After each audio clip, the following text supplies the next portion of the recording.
Okay, I'm making almond crunch. So the ingredients are 1 1/3 cups of sugar. So I actually use a cup that's a third cup, so 4 of these to get exactly 1 1/3 cups of sugar, and 1/2 of a pound, or which is the equivalent to 1 cup of butter, salted. I use salted. You can use salted or unsalted. So it's actually half of a brick of butter that's used, and then 3 tablespoons of water and 1 tablespoon of corn syrup.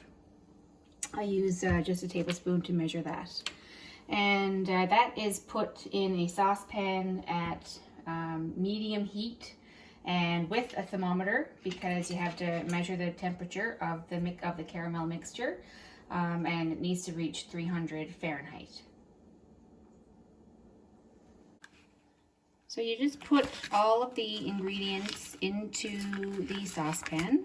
So it's your 1 cup of butter, 3 tablespoons of water,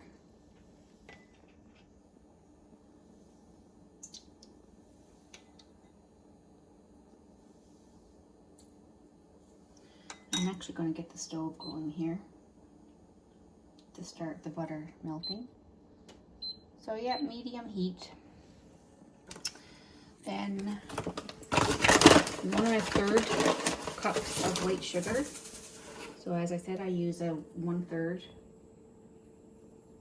measuring cup, and 4 of these to be 1 1/3.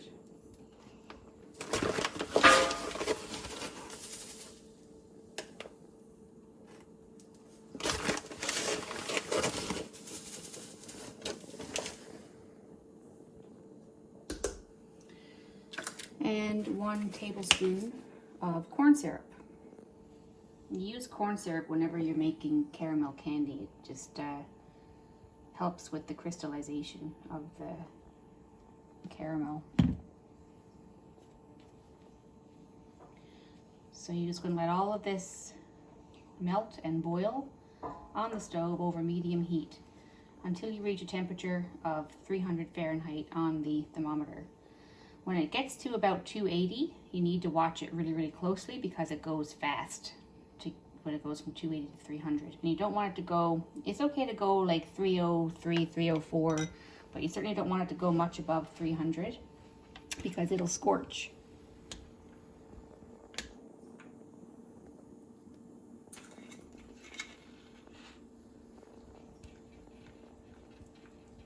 Cut.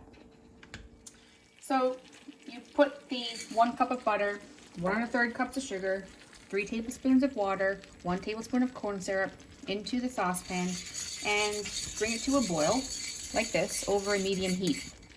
I use the thermometer for like a dual purpose. I stir the mixture. You don't have to stir it constantly. Not everyone has a thermometer like this, but you know.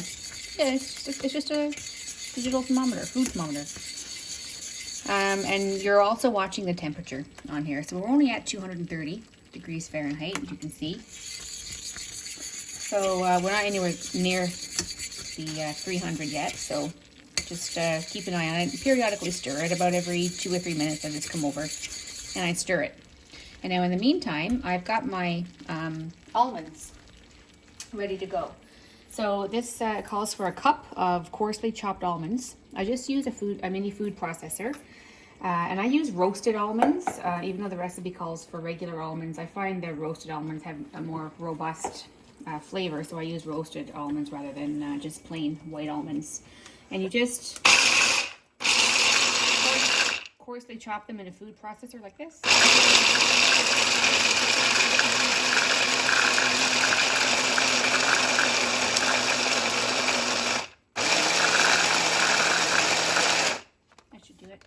I'm making 2 batches today, so I've got about 2 cups here of coarsely chopped roasted almonds ready to go. All right, I'm filming. So as you can see, the temperature here now is at 286. This is where it starts going a little bit fast.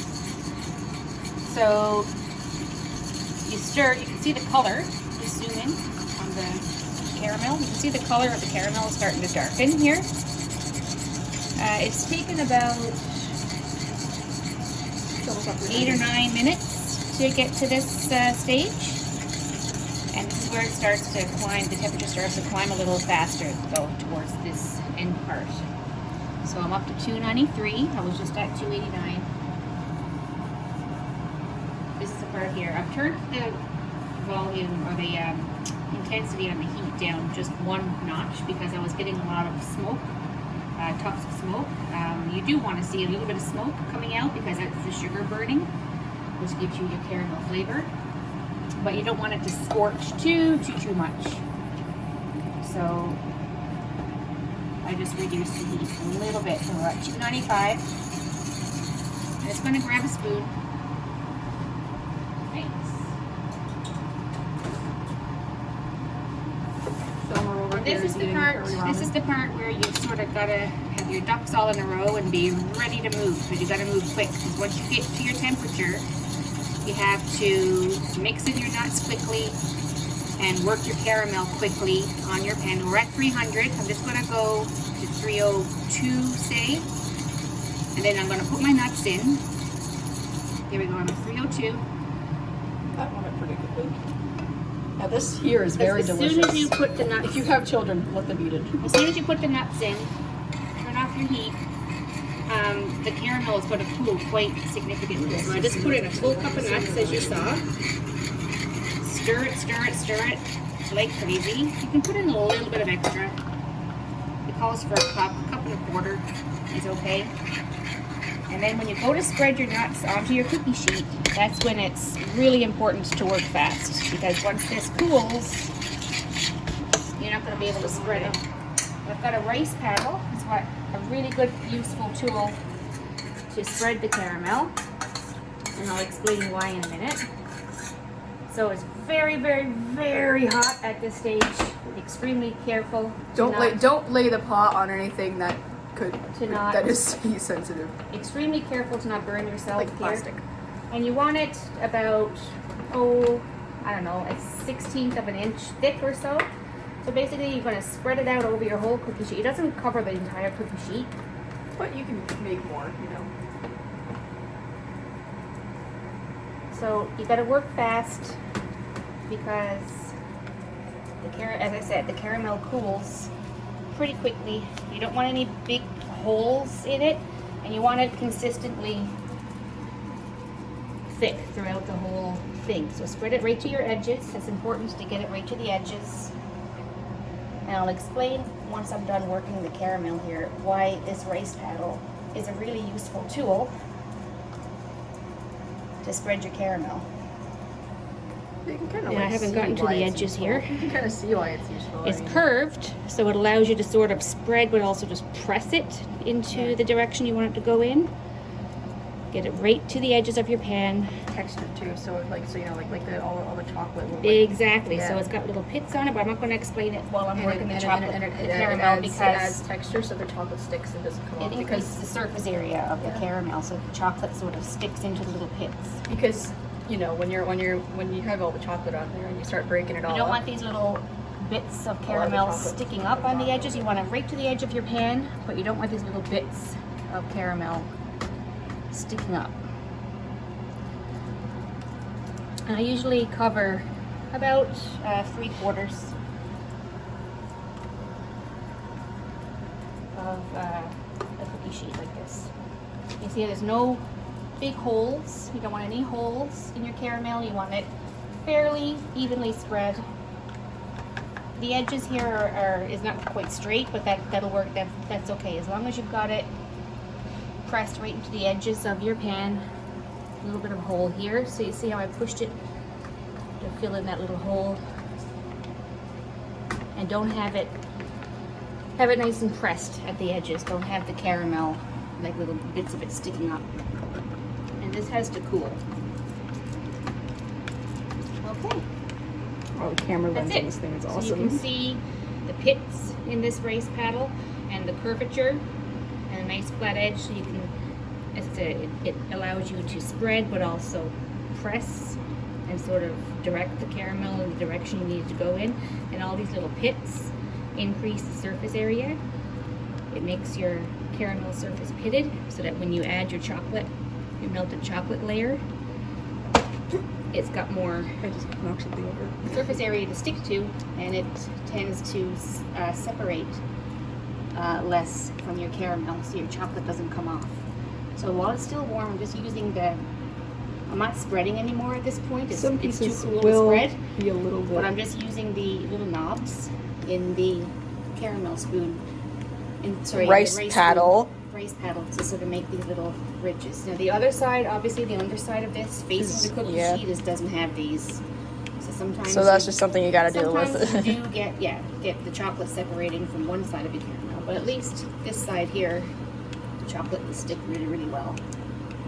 Yeah, you'll see afterwards. So you have to let this completely cool. We like to leave it outside to do that because it's usually it's Christmas when we do this, so it's cold out. And unless you live like near the equator, then it's hot year round. So once this has completely cooled, you have to spread a thin layer of milk chocolate over top, and then before that milk chocolate hardens, you sprinkle it with ground almonds, and I'll show you that a little bit later in the video. Before you spread your milk chocolate, this will have a little film of oil on top, so I just get a dry paper towel and sort of wipe it to sort of remove some of that oil. That also helps your chocolate stick to your caramel. Okay, so I'm just going to set this outside to cool. It takes about 20 minutes or so to cool. With the camera? No. All right. Okay. So the bread, I'm just getting ready to prepare the chocolate to spread on the cooled caramel. The brand of chocolate that I use is President's Choice milk chocolate. It comes from France. I've tried multiple brands of milk chocolate in the past, and this is the one that works best. So for every batch of Almond Crunch, you need one 300-gram bar of milk chocolate, and you spread chocolate on both sides of the caramel. I'll show you the technique for that later. So half of this, I like this bar as well because you can easily divide it into halves and in smaller segments for melting in the microwave. It just melts more smoothly. So you just half of the bar for the top part of the Almond Crunch and the other half of the bar for the bottom. And I just break them into the individual bars and put them in the microwave for melting. I stir it with a chopstick actually because it's just easier to stir, and you lose less of your chocolate. You waste less of your chocolate because you're not stirring it with a spoon, so you don't lose as much when it sticks to the spoon as it does when it sticks to a chopstick. Okay. So I'm just melting the chocolate in the microwave. Half of a bar of PC, 300-gram milk chocolate. It's not quite there yet. There's a couple little chunks still in here, as you can see. So I'm just going to put that back in the microwave for a couple more seconds. Excuse me.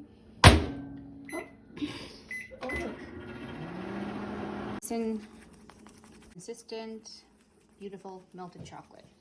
So come over to your caramel and napkin, you can't have that. I'm just going to wipe the surface just to remove that little film of oil that you can see on top. This helps your chocolate to stick a little better. That's a bounty towel. And best thing to spread this with is a spatula. Silicone spatula. Get all of the chocolate out of the bowl. No little waste. And you gotta sort of work this a little bit too. Just put that in the frickin' sink. I was gonna eat that. You don't need any chocolate today. You have enough energy. That's a great idea. So just get it right to your edge. And you want a nice even spread. Shoot, I didn't want that to happen. And now while this is still wet, you'll have to spread sprinkle your ground almonds over top. So just try to spread the chocolate out as evenly as possible. It's like paint. Get it right to the edges of the caramel.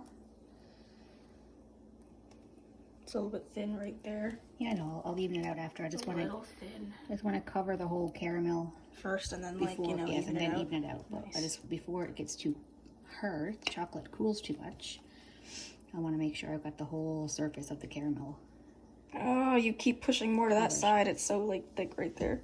Yeah, it's okay. I'll spread it out. See? Nice. Trying to make it as even as possible.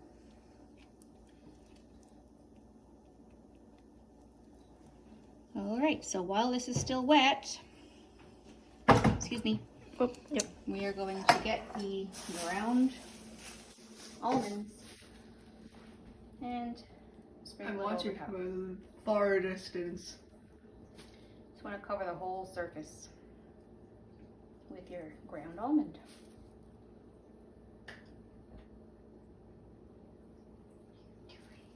I don't know what I'm doing.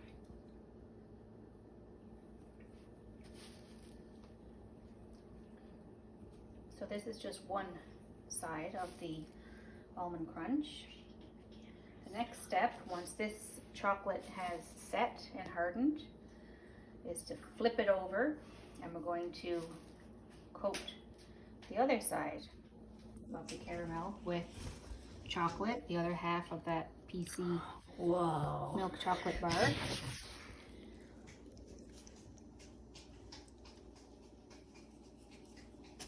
In the exact same fashion. Oh, it looks so good.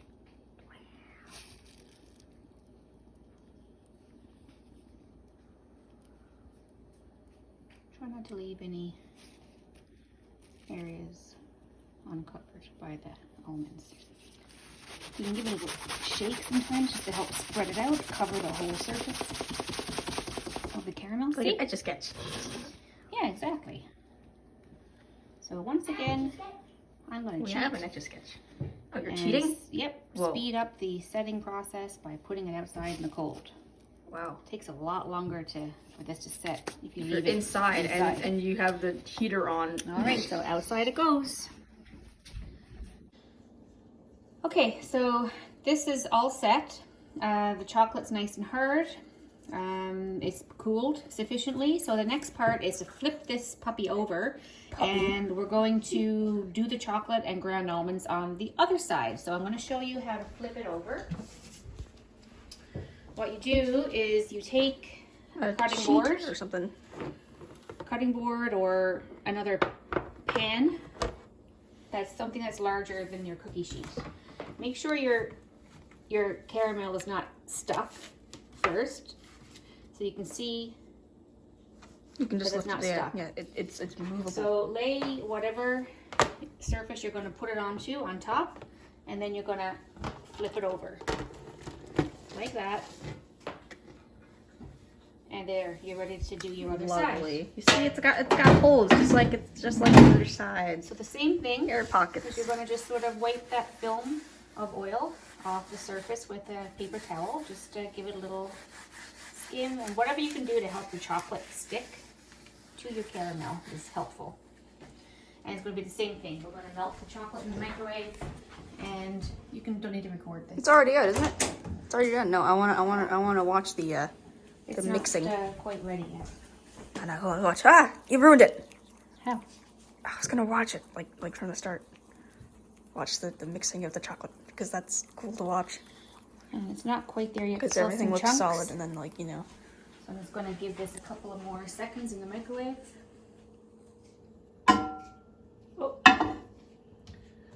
And there I am. Hello. You don't want to give it too much time because your chocolate burns and then you can't spread it. Actually, that might even be enough. I don't want to burn the chocolate. Yeah, it might burn. It's You know, perfect. That See, it's that nice. happened last time. Got some warmth to it. Well, yeah, someone put foil in our chocolate last time. I don't know who it was, but there was foil in the chocolate, and we microwaved it when there was still foil in the chocolate, and the chocolate caught fire and the bowl exploded. Well, at least we That wasn't have that dramatic. at least we have Well, I want to like a what? we have a foil detector. Yeah, the microwave and it costs one bowl. Foil detector cost 1 bowl each use. 1 bowl and potentially a microwave each use. What are you saying? Foil detector for? What's Foil detector. The I don't know what microwave that is a means. foil detector. The microwave detects foil in your food. Microwave it, if it explodes, there's foil in it. You can't put any metal in the microwave.